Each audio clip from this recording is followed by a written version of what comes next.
चलिए देखिए, हम लोग को आज पढ़ना है 6.3। 6 पॉइंट कितना 3 पढ़ना है। 6.3 में हम लोग को पढ़ना है समरूपता के बारे में। किसके बारे में? समरूपता के बारे में पढ़ना है। किसके बारे में? समरूपता के बारे में। तो हम लोग जिस दिन 6.1 चल रहा था, अगर इस समरूपता को न समझ पा रहे हैं तो वीडियो में जाकर के देखिए 6.1, वहां पे आपका बेसिक चीज दिया हुआ है। आइए केवल यहाँ पे मैं समरूपता को थोड़ा सा आगे बढ़ाता हूं। तो समरूपता में पढ़ना था हम लोग को कि हम दो त्रिभुज या दो आकृति को समरूप तब कहते हैं जब उनका सेफ बराबर होता है।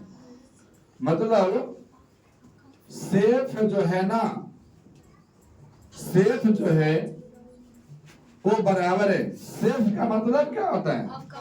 आकार। आकार केवल उसका बराबर, मतलब उसी टाइप का लगना चाहिए। और इसका जो साइज है ना, साइज इसका कोई मान नहीं है।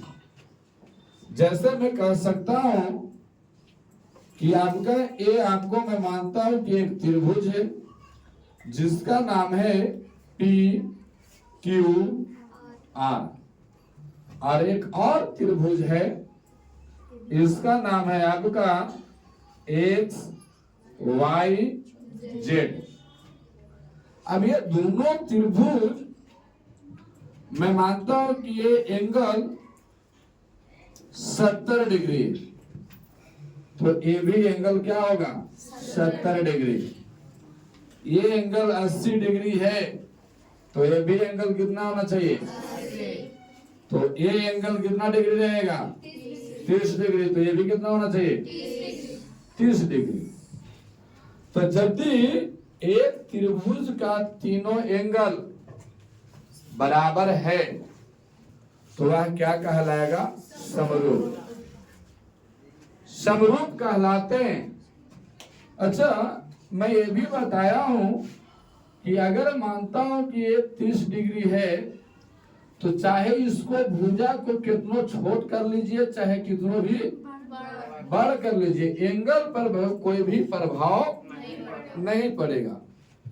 अर्थात साइड को अपने इच्छानुसार चाहे जितना छोटा करो, चाहे उससे जितना साइड को बड़ा कर लो, उसका प्रभाव एंगल पर कुछ पड़ने वाला नहीं। ये पहला बात हो गया कि जो PQR है ना, PQR है, ये समरूप हो जाएंगे। क्या हो जाएगा? समरूप हो जाएगा। किसका? त्रिभुज XYZ का। यानी अच्छा, PQR इस त्रिभुज का XYZ ना लिख करके यदि मैं लिख देता YXZ, तो ये गलत हो जाता। क्यों? कि यहाँ जो P है ना, वो X के बराबर है, तो यहाँ फर्स्ट एंगल के बराबर होना चाहिए। यहाँ Q जो है, Q ये Y के बराबर है, इसीलिए यहाँ पे मैं Y लिखा हूं कि बीच वाला दोनों का एंगल क्या रहेगा? बराबर।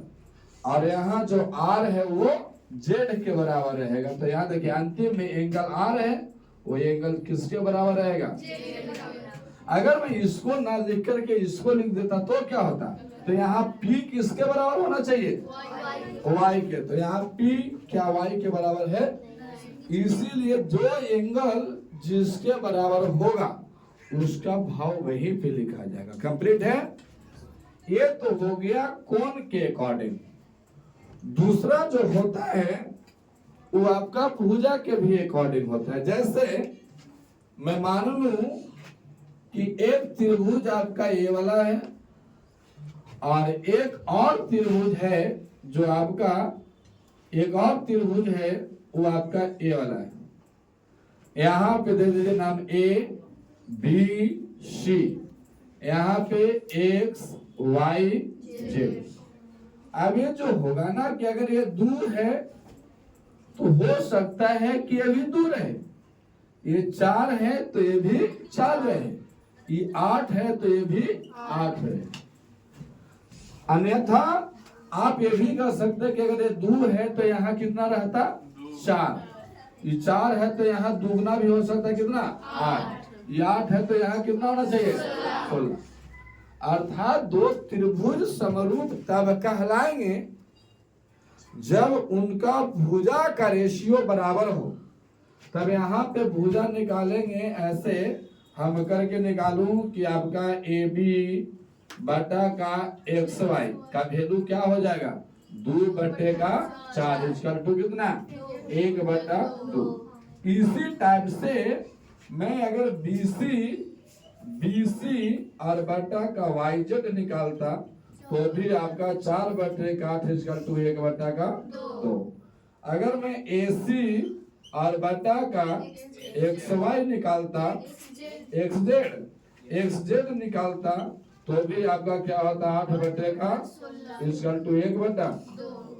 अर्थात AB बटा XY BC बटा YZ AC बटा XZ ये तीनों का वैल्यू क्या हो गया 1/2। अर्थात सबका वैल्यू 1/2 है तो हम कह सकते हैं सभी का भुजा का रेशियो क्या है, यानी कह सकते हैं कि AB बटा का क्या हो जाएगा XY और बराबर में क्या है AC बटा का XZ और बराबर में है BC और बटा का क्या हो जाएगा YZ। ये तीनों का रेशियो बराबर हो गया तब हम कह सकते हैं कि त्रिभुज जो है ना त्रिभुज ABC और ये आपका समरूप हो गया किसका त्रिभुज XYZ के समरूप हो गया। कंप्लीट है। तो हम कह सकते हैं कि त्रिभुज को समरूप होने के लिए उसका भुजा पर कोई भी प्रभाव नहीं पड़ रहा है, कोई बड़ा भी है तो कोई दिक्कत नहीं है। इसका मतलब केवल भुजाओं का रेशियो बराबर होना चाहिए और यहाँ पे क्या होना चाहिए एंगल बराबर होना चाहिए। तो हम दो चीज को देख पा रहे हैं, दो चीज को क्या देख पा रहे हैं वो बात को समझा जाए। दो चीज को हम लोग केवल ध्यान में रखेंगे और इस एक्सरसाइज 6.3 को हम लोग हल करेंगे। अर्थात कहने का मतलब कि यदि दो त्रिभुज समरूप तब होंगे जब उनका तीनों एंगल क्या रहे बराबर। कोई भी दो त्रिभुज समरूप तब होगा जब उसका तीनों एंगल क्या रहेगा बराबर। या फिर हम कह सकते हैं कि सर तीनों साइड भी अगर बराबर हो जाएगा तो भी समरूप होगा। वो तीनों अगर साइड बराबर हो जाए तो भी वो समरूप होगा। जैसे थोड़ा सा इसको और इधर लिखता हूं, इधर थोड़ा लिखते हैं यहां से। समरूप होने के लिए कंडीशन हम लोग पढ़ रहे हैं तो चाहे तीनों एंगल बराबर हो जाए तभी वो समरूप है, चाहे फिर वह कह सकते हैं कि तीनों साइड बराबर हो जाए तभी वह समरूप है। या फिर मैं कह सकता हूं कि सर दो साइड और उसका बीच वाला एंगल यदि बराबर है तो भी वह समरूप होगा। कंप्लीट है। तो समरूपता होने के लिए हम लोग 3 को मस्ट इंपॉर्टेंट है और इसको बोलते हैं क्या बोलते हैं कसौटी बोलते हैं। क्या बोलते हैं कसौटी बोलते हैं। या फिर हम कह सकते हैं इसको कसौटी ना बोल करके फार्मूला भी बोलेंगे तो कोई दिक्कत नहीं है ना। या फिर हम कह सकते हैं नियम भी कहेंगे तो भी कोई दिक्कत नहीं। हालांकि हम लोग त्रिभुज पढ़ रहे हैं तो त्रिभुज के लिए हम लोग कसौटी ही उपयोग करके चलेंगे। अब यहाँ पे देखिए इस तीनों बात को समझ लिया जाए। दो त्रिभुज है, एक त्रिभुज ए है और एक त्रिभुज आपका ए वाला है।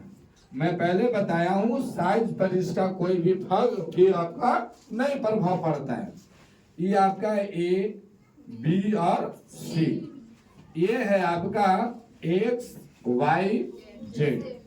अब इसमें देख रहे हैं कि जो एंगल बी है, चलो मैं मानता हूं 50 डिग्री है, तो हो सकता है कि यहीं 50 रहे या फिर हो सकता है यहाँ 50 रहे, कोई दिक्कत नहीं है, कहीं भी होना चाहिए। अगर देखता हूँ यहाँ पे भी अगर 50 रहता तो भी कोई दिक्कत नहीं, चलो मैं मानता हूँ कि यहाँ 50 रहे। अब यहाँ पे एंगल सी है, चलो यहाँ पे मैं मानता हूँ कि यहाँ पे 100 डिग्री का एंगल, 100 डिग्री तो होगा नहीं, चलिए मैं मानता हूँ 80 डिग्री का एंगल है। तो चलो मैं सपोज से यहाँ पे 80 डिग्री मान लिया और यहाँ पे जो है ये आपको कितना डिग्री का हो जाएगा, 70 डिग्री का। तो चलो इसको मैं मान लिया कि यहाँ पे आपका 70 डिग्री है। तभी हम कहेंगे इसमें कि जो एंगल ए है, एंगल 70 ए है, तो यह एंगल ए जो है वो किसके बराबर है, एंगल जेड के। और एंगल बी जो है वह एंगल किसके बराबर है, एक्स के बराबर है। और एंगल जो सी है वह एंगल वाई के बराबर है।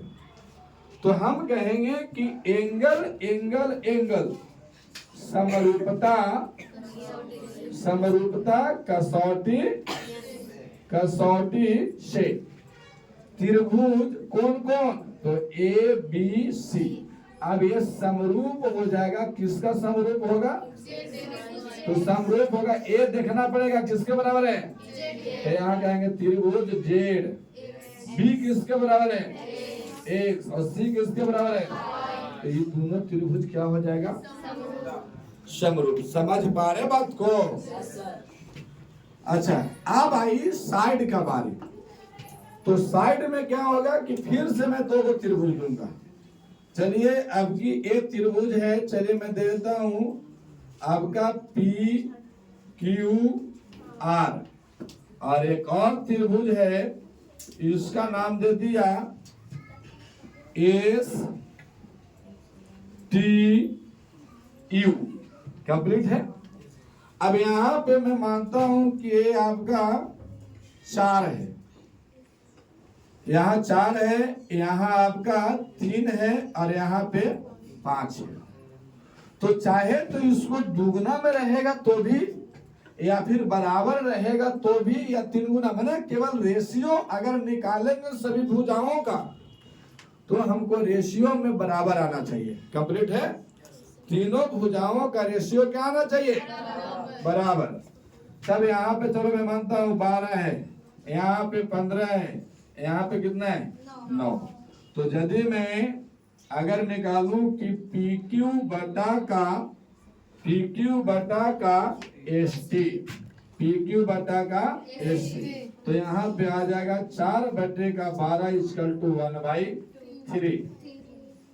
उसी टाइप से निकालूं पी आर बटा का एस यू, पी आर बटा का एस यू, तो यहाँ हो जाएगा 3 बटे का 9 इक्वल टू 1 बटे का। फिर इसके बाद निकालूंगा क्यू आर बटा का टी यू बराबर हो जाएगा 5 बटे का, तो हम कह सकते हैं कि 1 बटे का 3।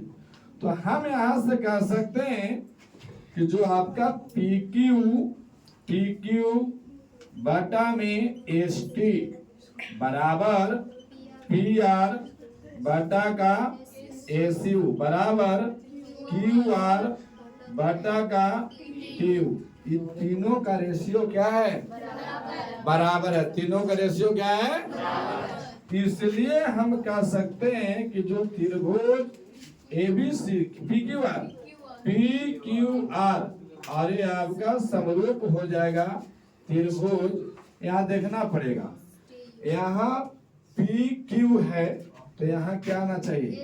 S T. S T complete है। अब यहाँ पे आपका क्या है? Q R. तो क्यू आर के बराबर, एक मिनट, यहाँ पे आपका एस टी यू आ जाएगा ना। काहे कि देखना, फर्स्ट वाला दो ठो के अनुपात बराबर रहेंगे। इसके बाद सेकेंड वाला दो ठो, तो ये टी यू के बराबर है। और first into last P R, वो आपका एस यू के बराबर है। तब ये दोनों त्रिभुज क्या हो जाएगा? समरूप होगा। क्या होगा? समरूप। अब लास्ट देखें, साइड एंगल साइड। फिर से मैं दो ठो त्रिभुज लिया हूं। एक त्रिभुज ए है, एक त्रिभुज ए है। मैं लिया हूं आपकी A B C P Q R. P Q R है, पी क्यू आर यहां पे देखा जाएगा। अब यहाँ पे ए बी सी और दूसरा त्रिभुज लिया हूं पी क्यू आर। तब यहां से देखेंगे, साइड एंगल साइड करना है। समझिएगा बात को। अगर ये अगर मान लिया जाए 10 है, तो ये भी 10 है। अगर ए वाला अगर 5 है, तो ये भी 5। और ये दोनों साइड के बीच वाला एंगल अगर बराबर है, तब समरूप होगा। तो ये दोनों के बीच वाला एंगल कौन सा होगा? सी नहीं, बी होगा। और अगर ये 70 डिग्री है, तो ये भी 70 डिग्री अगर दिया हुआ है, तब दोनों क्या होगा? समरूप। ऐसा ना कि ये दोनों दिया हुआ है और ये वाला एंगल बराबर रहेगा, तो समरूप नहीं होगा। तब हम कहेंगे कि भुजा ए बी और बटा में क्या हो जाएगा? P Q. और यहाँ पे एंगल कौन सा? बी। और बटा का एंगल यहाँ पे क्या हो जाएगा? देखो ऐसा ना समझिए, छोड़िए, दूसरा से। ये जो आपका ए बी है ना, एंगल ए बी, सॉरी भुजा ए बी, और इसका भुजा किसके बराबर है? पी क्यू के। और फिर एंगल जो बी है, और इस एंगल में क्यू के बराबर है। और यहाँ पे एंगल, सॉरी भुजा बीसी है, वो बराबर है किसका? क्यू आर का। तो दो भुजा के बीच वाला कौन चीज? एंगल यदि बराबर है, तब हम कह सकते हैं कि आपको साइड एंगल साइड समरूपता कसौटी से ना, कसौटी से कौन कौन त्रिभुज? तो त्रिभुज ए बी सी, ये आपका समरूप होगा। समरूप किसका होगा? त्रिभुज किसका? पी क्यू आर के। पी क्यू आर के। आप समझ पा रहे बात को? अच्छा, ये तो आपका 3 गो मस्ट इम्पॉर्टेंट है। अब बात को समझा जाएगा। चलिए इतना को आप छापिए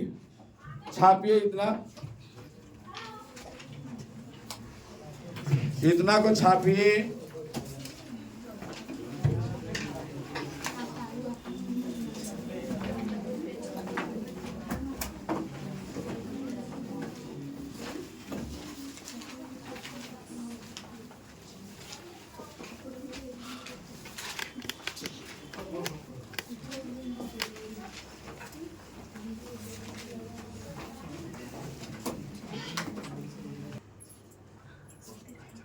चलिए देखिएगा, इसके बाद ये सब लोग छाप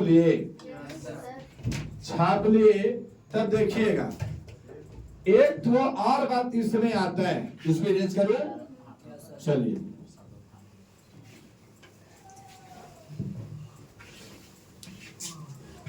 एक आर है, वो आपका एक तो आर को समझ लिया जाए। इसके बाद आपको पढ़ाई होगा चैप्टर 6.3। चलिए आइए समझता हूं। एक होता है एंगल। तो अगर मान लिया जाए कोई दो त्रिभुज है, यदि उसका दो भी एंगल बराबर हो गया, तो यह दोनों आकृति क्या हो जाएगा, समरूप हो जाएगा। जैसे यहाँ पे A B C P Q R. अब यहाँ पे देखिए, अगर मानते हैं ये 60 डिग्री है तो ये भी कितना डिग्री, 60 डिग्री। अगर ये आपका 80 डिग्री है तो ये भी कितना, 80। अब इसमें क्या है कि एंगल ए जो है ना वह एंगल पी के बराबर है, एंगल जो बी है वह एंगल क्यू के बराबर है। बराबर है। अब बराबर है तो हम इतना से भी कह सकते हैं कि एंगल समरूपता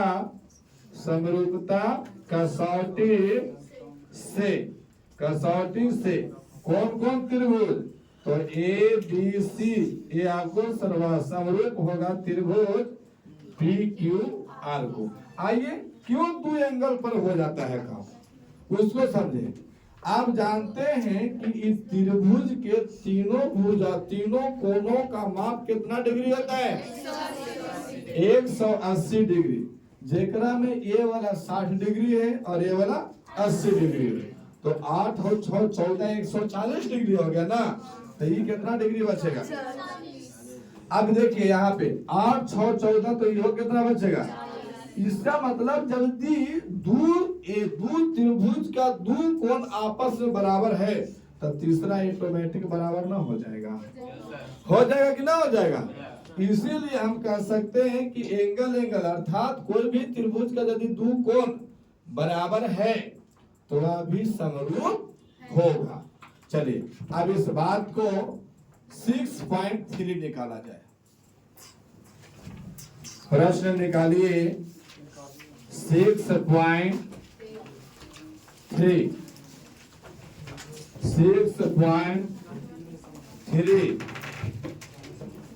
देखिए प्रश्न में क्या है। प्रश्न आपको फिगर बनाते चलिए, आप लोग भी केवल फिगर ही बनाइएगा और यहाँ बात को समझिएगा। यहाँ फिर घूम जाइए, यहाँ पे केवल देखते रहिए। एक आपका ये त्रिभुज है, मैं बताता चलूं। एक त्रिभुज आपका ये वाला है। एक नंबर प्रश्न में एक नंबर प्रश्न है आपका एक और त्रिभुज है, कंडीशन आपका ए वाला है। यहाँ पे है आपका ए बी और यहाँ पे सी, यहाँ पी क्यू और आर। यहाँ पे कितना डिग्री एंगल, 60 डिग्री। यहाँ पे कितना डिग्री, यहाँ पे कितना डिग्री, 40 डिग्री। यहाँ पे 60 डिग्री, यहाँ पे 80 डिग्री, यहाँ पे 40 डिग्री। आप आकृति देखकर क्या कह सकते हो कि समरूप है कि नहीं है? समरूप है। क्यों, कौन सा कसौटी से, एंगल। आप यहाँ देखिएगा कि एंगल ए जो है हम लिखेंगे त्रिभुज ए बी सी और त्रिभुज पी क्यू आर से क्या होगा कि जो एंगल इसमें ए है वह एंगल पी के बराबर है और एंगल जो बी है वह एंगल क्यू के बराबर है और एंगल जो सी है वह एंगल आर के बराबर है। तो इस त्रिभुज का तीनों एंगल, इस त्रिभुज के तीनों एंगल के क्या है, बराबर है। तो हम कह सकते हैं कि एंगल बताया था ना कि अगर तीनों एंगल बराबर रहेगा तो क्या होगा, वो समरूप। तो ये एंगल लिख देंगे समरूपता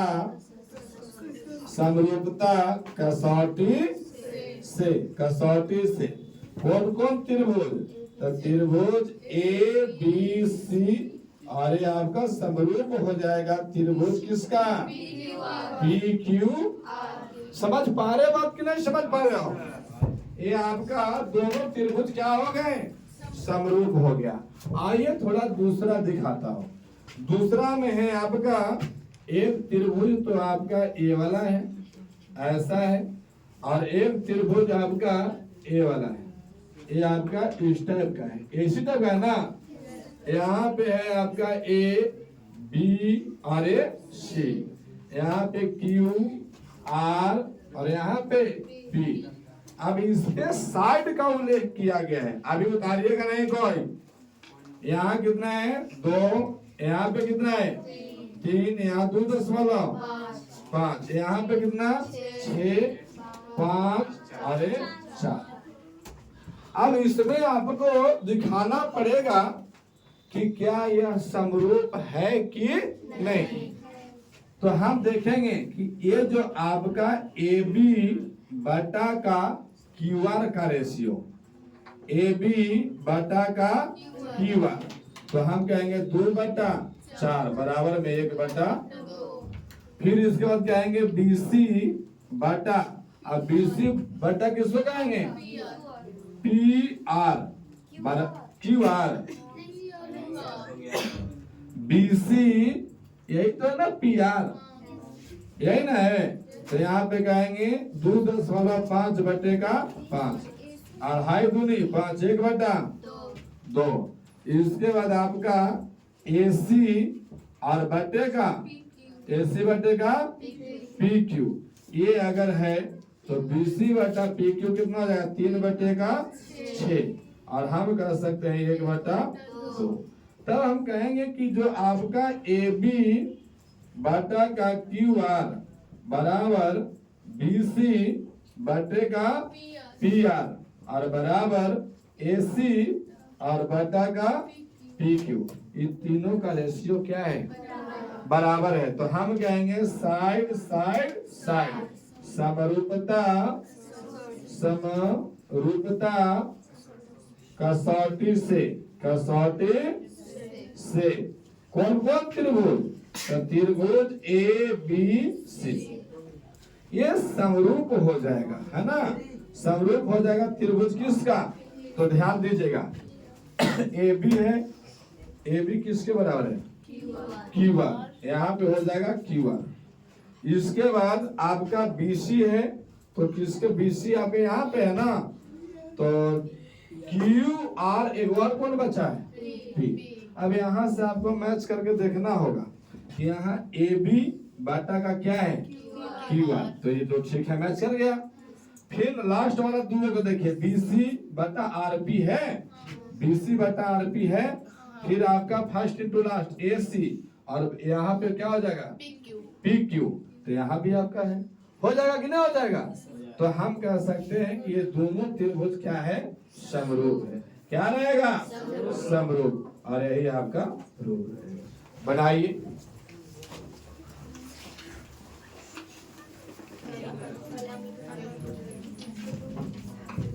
इरेज करूं, चलिए फिर इरेज करते हैं।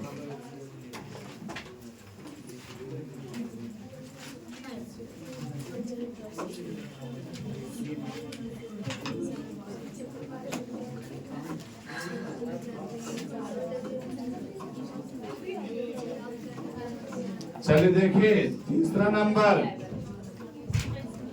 नंबर में देखिए, तीसरा नंबर में है दो ठो त्रिभुज है, एक त्रिभुज कुछ इस कंडीशन का है, हल करोगे, एक त्रिभुज आपका ये वाला है, यहाँ पे आपका है, यहाँ पे आपका है LMP, यहाँ पे क्या है DEF, यही है ना। यहाँ पे कितना है 2.7, यहाँ पे 2, यहाँ पे 3, यहाँ 4, यहाँ पे। अब इसका आपको अध्ययन करके बताना है कि ये समरूप है कि नहीं। आप देखिए कहीं ना कहीं ये जो आपका MP है ना, ये जो आपका MP है, हम यहाँ लिखेंगे त्रिभुज LMP और त्रिभुज DEF से रखा।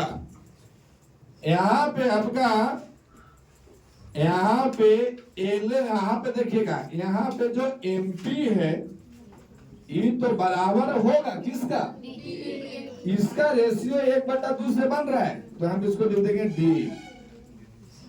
फिर इसके बाद आपका एलपी जो होगा ना, एलपी, इसका भी रेशियो किसके बराबर आपका होगा, डीएफ के रेशियो से बराबर होगा।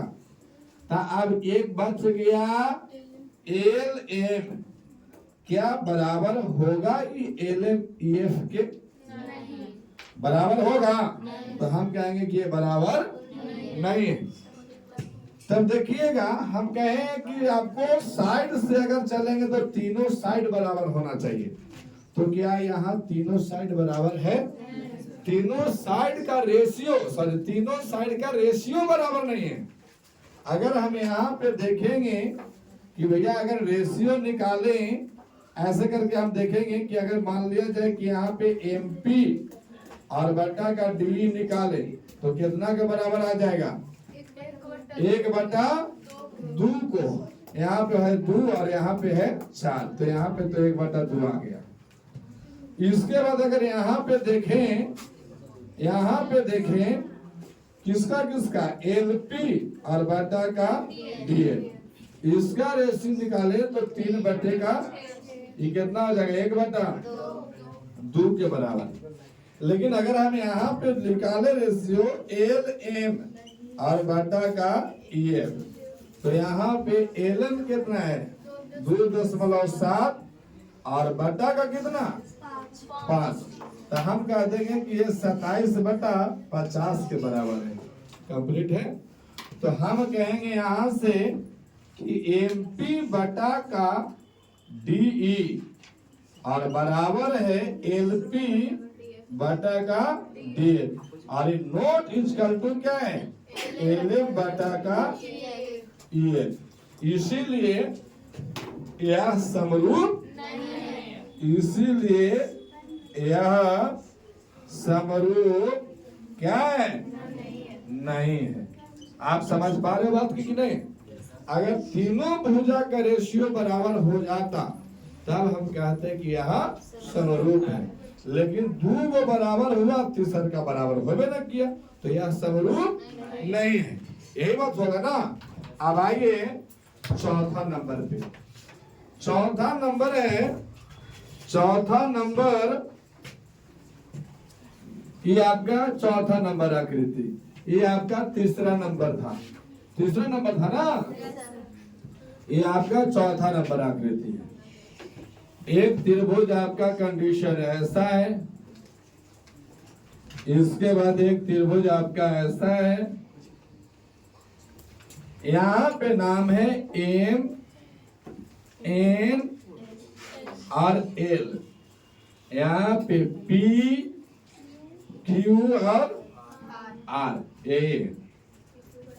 अच्छा यहाँ पे देखिए ये एंगल 70 डिग्री दिया हुआ और यहाँ पे कितना डिग्री दिया है, 70 डिग्री, यही है ना। यहाँ पे आपका 2.5, तो यहाँ पे कितना 5, और इसके बाद ये वाला आपका 5 है, कहाँ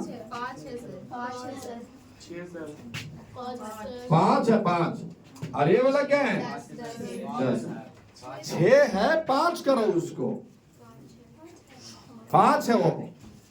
अब यहाँ पे देखिए हम कहेंगे कि त्रिभुज एम एन एल और त्रिभुज पी क्यू आर से, अब यहाँ पे क्या निकालेंगे, रेशियो निकालेंगे। आप यहाँ देखिएगा एम एन बटा का रेशियो किसका निकालेंगे, पी क्यू का, पी क्यू। तब हम कहेंगे कि ये आपको 2.5 है और ये आपको कितना है, कब क्या आ जाएगा 1/2। अब यहाँ पे आपका है एन एल और बटा का क्या है क्यू आर, और अगर इसको निकालेंगे तो ये हो जाएगा 5 बटे का, यानी ये भी 1/2। अब ये दोनों एंगल के बीच वाला एंगल क्या है? एम, और ये बराबर है एंगल क्यू के। तो हम कहेंगे इसीलिए साइड एंगल का कि दोनों साइड के बीच वाला क्या रहेगा? एंगल। साइड एंगल, साइड समरूपता, समरूपता कसौटी से ना, समरूपता कसौटी से कौन कौन त्रिभुज? तो त्रिभुज हो जाएगा एम, एन और एल। अच्छा, एंगल एम है यहाँ, तो पहले क्या आएगा? पहले आएगा क्यू।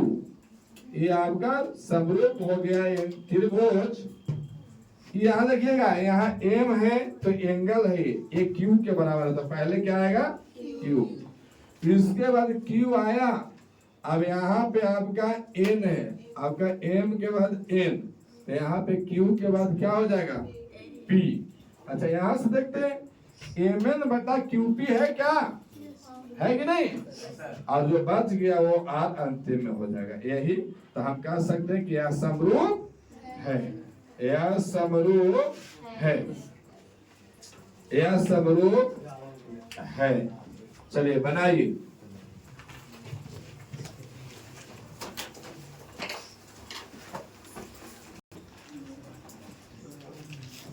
इसके बाद क्वेश्चन नंबर है 5 नंबर। 5 नंबर में एक त्रिभुज है आपका, त्रिभुज ये 3 है, ये 2.5 है, और ये आपका कितना डिग्री है? यहाँ पे नाम है ए बी सी। एक त्रिभुज और है, इस टाइप का त्रिभुज है, यहाँ पे आपका है डी ई आर एफ। यहाँ पे कितना डिग्री? 80 डिग्री। ये 6 और ये 5, यही है ना? अब देखना रेशियो में, अगर देखूं लिखूंगा त्रिभुज ए बी सी और त्रिभुज डी ई एफ से अगर रेशियो निकालूं तो बीसी बटा किसका निकाल दूंगा? E F. तो यहाँ पे आपका 3/6 के मतलब क्या है? 1/2। और यहाँ पे निकालूंगा ए बी और बटा का डी एफ। यहाँ निकालेंगे तो 2.5 बटे का 5 बराबर 1/2। और यहाँ पे एंगल ए और इसका एंगल क्या हो जाएगा? ए। ये तो बराबर है। अब आपको देखने में लग रहा है कि यार समरूप है, लेकिन समरूप तब होता जब दो साइड के बीच वाला एंगल बराबर रहता तब। ये समरूप तब होता, ये दोनों आकृति समरूप तब होता जब दो साइड के बीच वाला एंगल बराबर रहता तब। तो देखिए यहाँ तो दोनों साइड के बीच में एंगल है, लेकिन क्या यहाँ दोनों साइड के बीच में एंगल है? ये बीच में अगर यही एंगल यहाँ पे रहता तब समरूप होता, लेकिन ये दोनों साइड के बाहर वाला त्रिभुज का एंगल बराबर है। ये दोनों साइड के बाहर का एंगल बराबर नहीं। फिर से दो त्रिभुज है, दो त्रिभुज में दो भुजा तो बराबर है, लेकिन यहाँ दोनों साइड के बीच वाला एंगल है, लेकिन यहाँ पे दोनों साइड के बीच में एंगल नहीं है। इसीलिए हम कह सकते हैं कि यह त्रिभुज समरूप नहीं है। समझ पा रहे बात को? समरूप कब होता? जब ये वाला एंगल यहाँ होता, बीच में होता तब। चलिए ठीक है, यह समरूप नहीं है। इसके बाद में आपका छठा नंबर में है आपका एक त्रिभुज, इस कंडीशन का होगा। इसके बाद में आपका एक और त्रिभुज है, यहाँ तो दिख रहा हो। चलिए यहाँ पे D E F, यहाँ पे P Q और R A, यहाँ पे 70 डिग्री है, यहाँ 80 डिग्री है, और यहाँ भी कितना डिग्री है 80, और यहाँ पे कितना डिग्री है 30 डिग्री, यही है ना। अच्छा आप अगर EF में त्रिभुज DEF में अगर देखें तो हम कह सकते हैं कि एंगल D प्लस का एंगल E प्लस का एंगल F बराबर कितना डिग्री होगा। तो एंगल D का वैल्यू 70, एंगल E का वैल्यू 80, लेकिन एंगल F नहीं है तो 180 के बराबर, तो इसीलिए एंगल F बराबर 180 और 8 7 15 घाटेगा तो इन्हें कितना, यहाँ पे एंगल F का वैल्यू कितना आ जाएगा, तो ये एंगल कितना है 30 डिग्री। इसी टाइप में हम कहेंगे त्रिभुज PQR में angle P plus angle Q plus angle R बराबर कितना डिग्री 180। तो P का वैल्यू क्या है नहीं, तो यहाँ पे आपका Q का वैल्यू कितना है 80 प्लस का R का वैल्यू बराबर में 180। तो हम कहेंगे कि एंगल, इसीलिए एंगल P बराबर, तो यहाँ हो जाएगा 180 और माइनस का कितना 130 कि 10 बराबर में कितना डिग्री 120, 8 3 11 110 है ना। अब 180 में से 110 घटा दो तो यानी यहाँ पे कितना डिग्री हो गया। तब कहेंगे कि एंगल सॉरी त्रिभुज DEF R किसमें एंगल PQR से, यही होगा ना। अब इसमें जो है कि एंगल D जो है ना वह एंगल किसके बराबर है P के, और एंगल जो E है वह किसके बराबर है एंगल Q के, और यहाँ पे एंगल जो F है वो एंगल R के बराबर है। तब कहेंगे कि एंगल समरूपता कसौटी से, यही ना कसौटी से कौन कौन त्रिभुज, तो हम कहेंगे कि त्रिभुज DEF, और यहाँ पर समरूप है त्रिभुज PQR के समरूप। चलिए छाप लीजिए,